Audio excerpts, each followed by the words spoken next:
오늘 설교의 제목을 한번 따라 하실까요? 불안한 시대를 사는 성도의 자세. 올 한 해 우리 교회는 지경을 넓혀가는 삶을 소망하며 달려갑니다. 계속 지경을 넓히는 것, 또 넓혀가는 것에 대한 어떤 묵상을 하면서 담임 목사로서 저는 여러분의 삶의 터전이 하나님의 은혜 안에서 더욱 견고해지고 여러분이 품은 그 기도의 제목들이 지경을 넘어서 더욱더 확장되어지기를 간절히 기도하고 있습니다. 그런데 설교를 준비하며 성도 여러분의 삶을 묵상할 때 제 마음 한켠에 무거운 마음이 들었습니다. 왜냐하면 지경을 넓히라고 선포는 하지만 우리 성도들이 마주한 현실은 당장 서 있는 그 발밑조차 흔들리는 불안한 시대가 아닌가 하는 생각 때문입니다. 지경을 넓혀가기는커녕 동서남북 사방에서 조여오는 그 압박 속에서 지금의 자리라도 지켜내기 위해서 버티는 것이 우리 성도들의 솔직한 심정임을 알기에 오늘 이 말씀을 준비하게 되었습니다. 우리는 지금 인류 역사상 가장 예측하기 힘든 시대를 살아가고 있습니다. 최근 한국 문학계의 거장인 황석영 작가가 83세의 나이임에도 불구하고 챗GPT와 협업하여서 할매라는 작품을 썼다는 것이 화제가 되었습니다. 어떤 이들은 단순히 노령의 작가가 참으로 대단하시다 그렇게 말하지만 그 이면을 가만히 들여다보면 우리 시대의 속도가 얼마나 무서운가 하는 것을 알 수 있습니다. 사실 황석영 작가는 평생 펜만 고집한 사람이 아닙니다. 맨 처음에는 원고지에 펜으로 작품 활동을 했던 거지요. 그렇게 하다가 이제 펜에서 타자기로, 그 다음에는 워드 프로세스로 286 컴퓨터와 386 컴퓨터를 지나서 이제는 AI, Artificial Intelligence라는 인공지능까지 그는 평생을 시대의 기술에 적응하면서 글을 써온 사람입니다. 그런 베테랑조차도 이제는 AI의 손을 잡지 않으면 안 될 정도로 세상이 급변하고 있다는 상징적인 사례로 보여집니다. 제가 살아온 시대는 명문대에 나와서 변호사, 회계사 자격증만 취득하면 평생 보장입니다. 남부러울 것이 없이 살 수 있는 탄탄대로가 열리는 거지요. 그런데 이제 제 아들 시대는 다릅니다. 인공지능이 복잡한 법전과 회계장부를 사람보다 수만 배 더 빠르게 분석합니다. 변호사가 되었다고, 회계사 시험에 패스했다고, 가정 가문의 영광이라고 프랜카드를 내걸고 축하했는데 막상 신입사원으로 뽑아주는 기업이 없습니다. 자격을 갖추고도 취업이 힘들고 AI가 언제 내 자리를 대체할지도 모른다는 그런 공포가 전문직 종사자들로부터 평범한 직장인들에게 이르기까지 엄습하고 있습니다. 과연 내 일자리는 괜찮을까? 나는 우리 아이들을 어떻게 키워야 할까? 어제의 상식이 오늘의 구식이 되는 예측 불가능한 세상 속에서 막막함과 불안감이 우리를 엄습하고 있는 것은 부인할 수 없는 현실이 되었습니다. 세상은 끊임없이 우리에게 속도를 맞추라 하고 적응하지 못하면 도태할 것이다, 그렇게 겁을 줍니다. 그러면 이런 세상 속에서 우리 성도들은 어떻게 살아야 하나? 지경이 흔들리는 듯한 불안 속에서 어떻게 지경을 넓히면서 살아갈 수 있는가 하는 고민과 묵상 가운데 저는 오늘 성경 속에서 한 인물을 찾았습니다. 바로 다니엘입니다. 80대의 노인이 된 다니엘입니다. 황석영 작가가 80대의 나이에 새로운 기술의 파도를 마주했듯이 다니엘 역시 80대의 나이에 자신의 생명을 위협하는 그 제국의 거대한 음모와 변화를 마주하게 되었습니다. 오늘 본문을 통해서 다니엘이 그 혹독한 불안을 어떻게 뚫고 나갔는지 함께 살펴보면서 하나님께서 우리에게 부어주실 은혜를 기대합니다. 첫째로 불안의 한복판을 걸었던 사람, 다니엘입니다. 오늘 본문 1절부터 3절까지 말씀을 함께 읽겠습니다. 시작. 다리오가 자기의 뜻대로 고관 120명을 세워 전국을 통치하게 하고 또 그들 위에 총리 셋을 두었으니 다니엘이 그들 중에 하나이라. 이는 고관들로 총리에게 자기의 직무를 보고하게 하여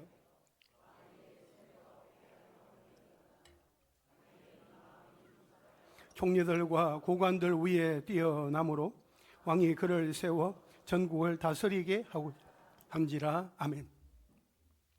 우리는 흔히 다니엘을 성공한 정치가요, 사자굴에서 살아남은 위대한 승리자로 기억하지만 그의 삶의 이면을 들여다보면 그는 평생을 이 불안과 싸웠던 사람이다라고 해도 과언이 아닙니다.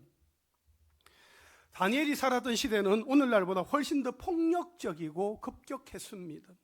그는 소년 시절 그의 조국 유다가 망하는 비극을 목격했고 포로로 끌려감으로써 그의 정체성을 송두리째 부정당했습니다. 게다가 바벨론은 하나님은 나의 재판관이시다라는 뜻을 가지고 있는 히브리식 이름인 다니엘의 그 이름을 지우고 베리어 그의 생명을 보호하소서라는 뜻을 가지고 있는 우상의 이름이 담겨져 있는 바벨론식의 이름 벨드사살로 바꾸어 개명시켜 버렸습니다. 또한 강제로 그의 언어와 학문을 바꾸었습니다. 이것은 단순히 한 개인의 불행이 아니라 그의 정체성을 뿌리채 흔드는 불안이었으며 한 민족의 정체성을 지우고 그의 신앙의 근간을 무너뜨리는 거대한 세상의 공격이었습니다. 특히 우리가 오늘 읽은 이 다니엘서 6장의 시점은 다니엘의 인생에서 가장 위험한 순간입니다. 바벨론이라는 거대한 제국이 무너지고 메데바사라는 새로운 국가 체제가 들어섰습니다. 오늘날로 치면 단순히 직장 상사가 바뀌는 그런 수준이 아니라 내가 몸담았던 국가 체제가 통째로 정발해버린 것입니다. 어제까지의 충성이 오늘의 반역이 될 수 있는 숙청에 대한 공포, 또 포로 출신이라는 열쇠. 다니엘은 그야말로 한 치 앞도 내다볼 수 없는 벼랑 끝에 선 듯한 생존의 위협 속에 살고 있었습니다. 더군다나 이 80세가 넘은 이 노정치인을 시기하는 젊은 정적들이 사방에 깔려 있었습니다. 그들은 다니엘을 제거하기 위해서 24시간 현미경을 들이대며 그의 사생활과 업무를 뒤졌습니다. 다니엘은 그야말로 언제 사자굴에 던져질지 모르는 풍전등화와 같은 위기 속에 있었습니다. 성도 여러분, 다니엘이 가졌던 미래에 대한 막막함이 느껴지십니까? 그는 한 번도 안락한 의자에 편히 앉아 본 적이 없는 불안의 한복판을 걸어온 사람입니다. 그럼에도 불구하고 다니엘이 흔들리지 않았던 그 비밀은 바로 세상이 감히 흉내도 낼 수 없는 영적 탁월함이었습니다. 둘째로 한번 따라 하실까요? 세상의 실력을 압도하는 영적 탁월함. 오늘 본문 3절 말씀을 함께 읽겠습니다. 시작. 다니엘은 마음이 민첩하여 총리들과 고관들 위에 뛰어나므로 왕이 그를 세워 전국을 다스리게 하고자 한지라. 아멘. 여러분, 다니엘은 말이죠, 마음이 민첩하여서 다른 두 총리보다도 뛰어났기 때문에 왕이 그를 전국을 다스리는 자로 세우려고 했습니다. 여기에서 이 민첩하다라는 이 말은 단순히 머리 회전이 빠르다거나 일처리가 기민하다는 뜻이 아닙니다. 이 단어는 히브리어 야티르인데 비범함 혹은 넘치도록 탁월함을 의미합니다. 다니엘서 5장 11절에 보면은 이 단어를 가리켜서 거룩한 신들의 영이 함께할 때 나타나는 지혜로 그렇게 표현을 하고 있습니다. 즉 다니엘의 민첩함은 그가 하나님 앞에 무릎을 꿇으며 얻은 비범한 영성인 거죠. 다시 말해 복잡한 세상의 파도 속에서도 본질을 꿰뚫어 볼 수 있는 하나님이 허락하여 주신 통찰력이었다 하는 것입니다.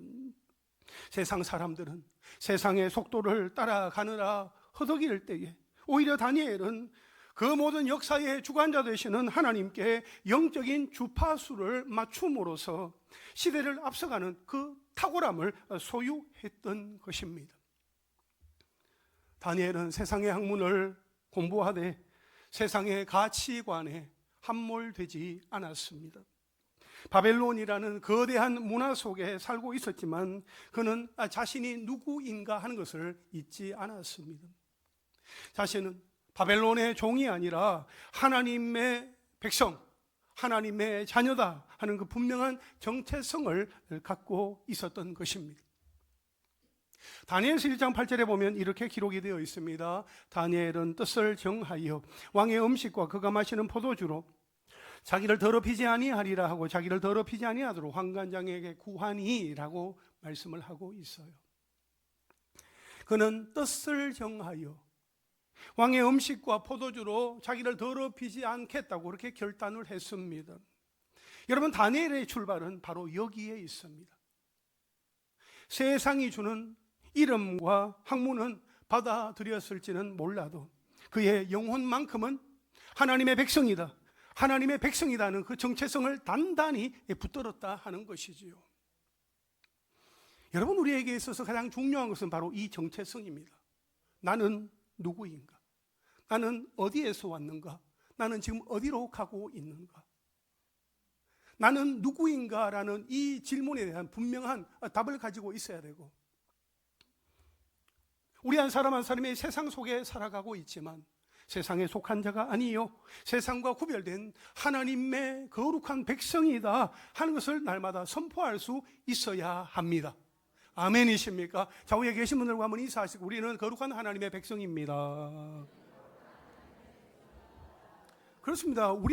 나는 거룩한 하나님 나라의 백성이다, 하나님의 자녀다, 하나님의 기르시는 양이시다, 나는 하나님의 소유다, 나는 하나님의 사람이다, 예수 그리스도가 내 삶 가운데 주인이 되시고 구주가 되신다, 나는 하나님의 백성이다 라는 분명한 어떤 자기 정체성을 가지고 있어야 된다, 그죠?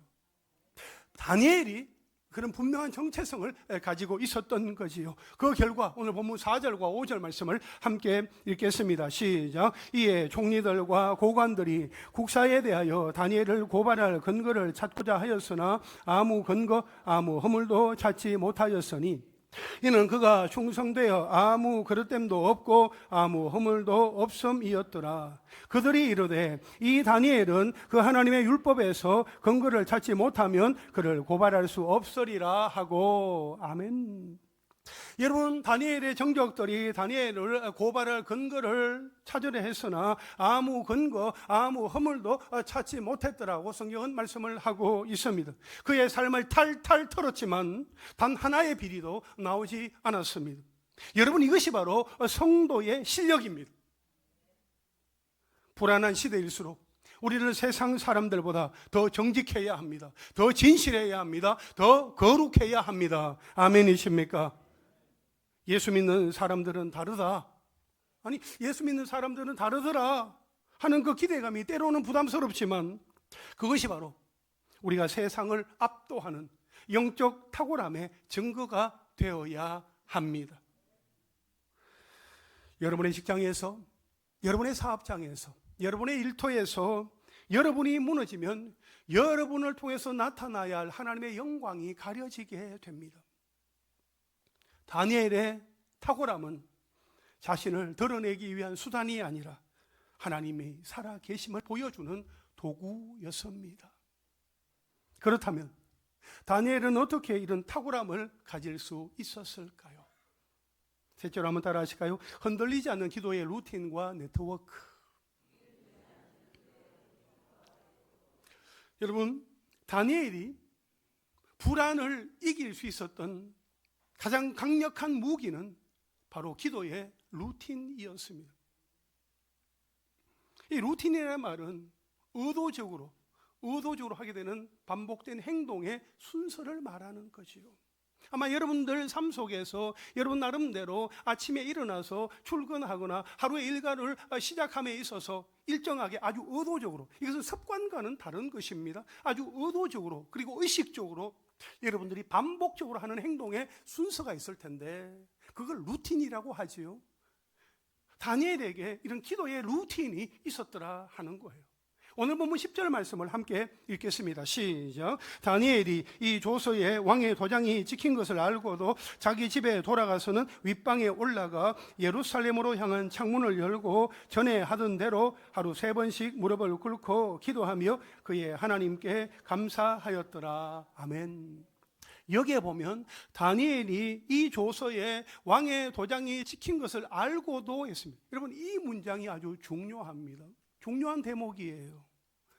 다니엘의 정족들이 다니엘을 제거하기 위해서 만든 조서, 특별법은 이제부터 30일 동안에 누구든지 왕 외에 어떤 신에게나 사람에게 구하면 사자굴에 던져 넣기로 한 것이었습니다. 다리오 왕이 이것을 허락을 하시요.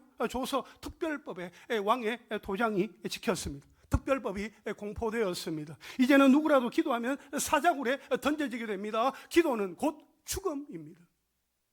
다니엘도 알고 있었습니다.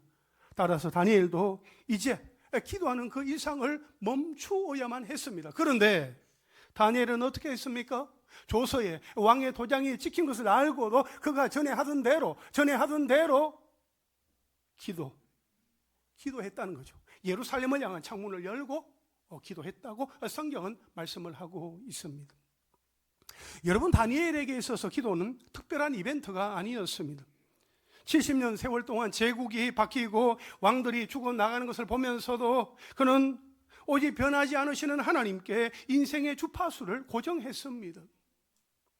그는 위기가 왔을 때만 비상등을 켜듯이 그렇게 기도한 것이 아니라 평소에 기도의 거룩한 습관을 통해서 견고한 영적 실력의 지경을 일구어 놓았더라 하는 겁니다.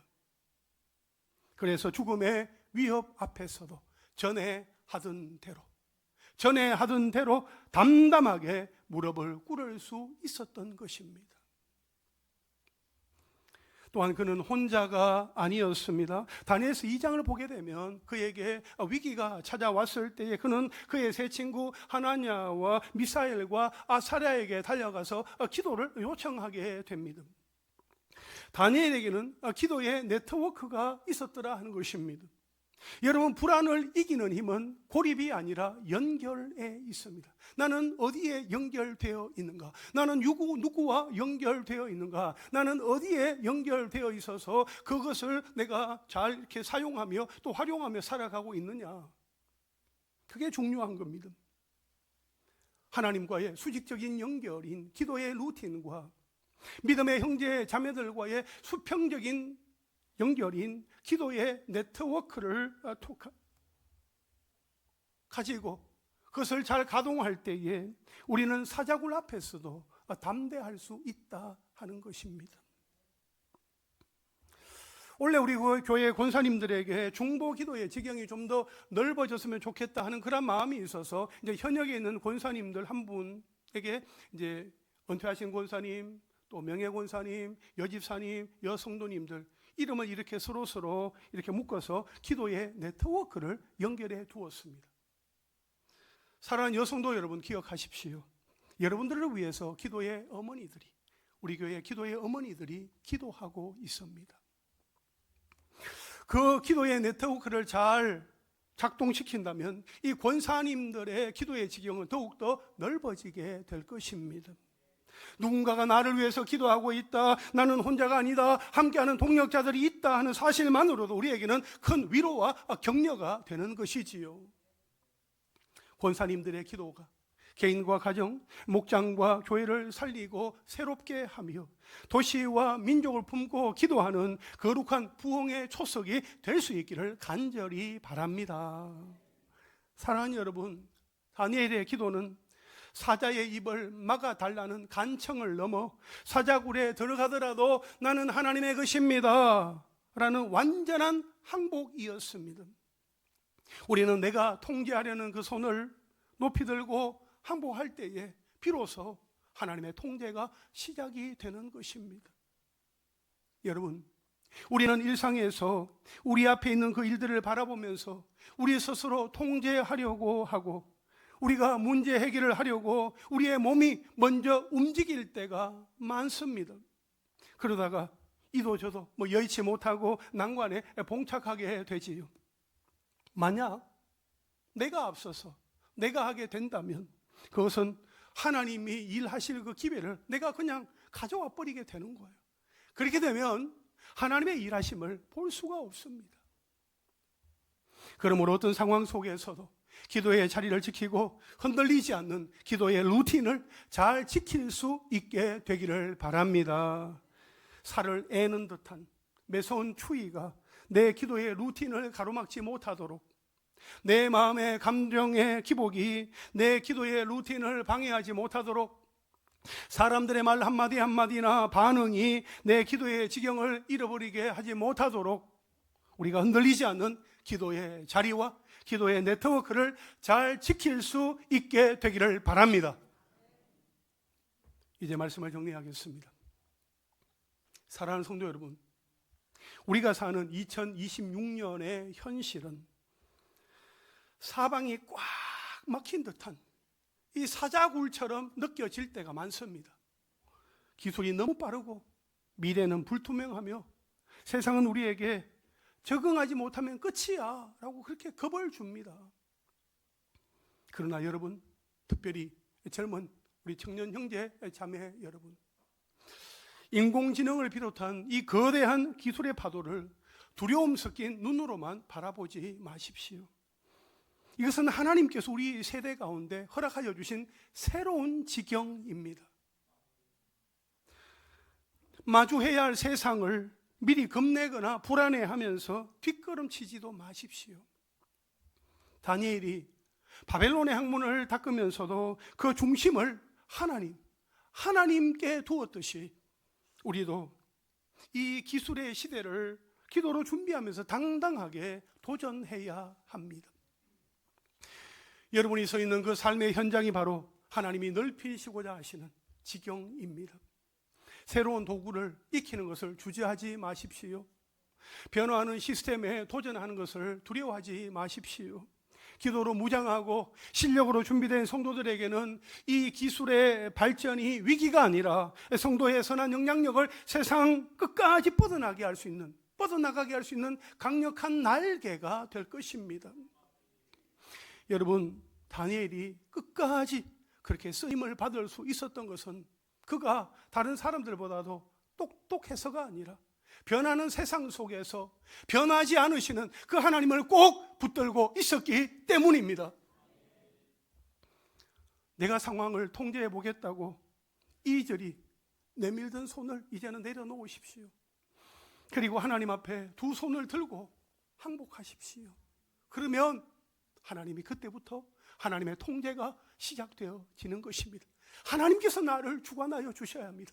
하나님이 나를 붙잡아 주시고 하나님께서 나를 다스려 주셔야 우리가 온전하게 될 수 있다 하는 것입니다. 사랑하는 여러분, 사자굴 같은 현실에 겁을 먹고 기도의 창문을 닫지 마십시오. 이번 한 주간 다니엘처럼 창문을 열고 기도의 무릎을 하나님께 꿇으시기를 바랍니다. 그리하면 그때 사자의 입을 막으시고 사자굴 위로 우리를 끌어올리시는 하나님의 놀라운 기적을 경험하게 될 것입니다.